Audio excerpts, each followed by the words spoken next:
Hello, in this video I want to show you how to insert batteries in MOZA AirCross Gimbal.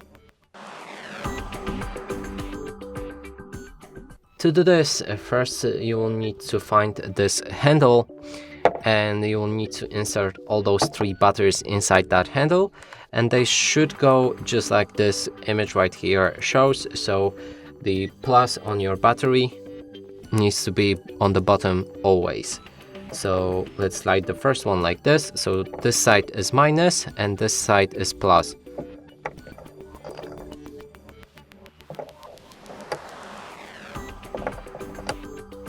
Now we need to screw in that handle, and we've properly inserted batteries in that gimbal.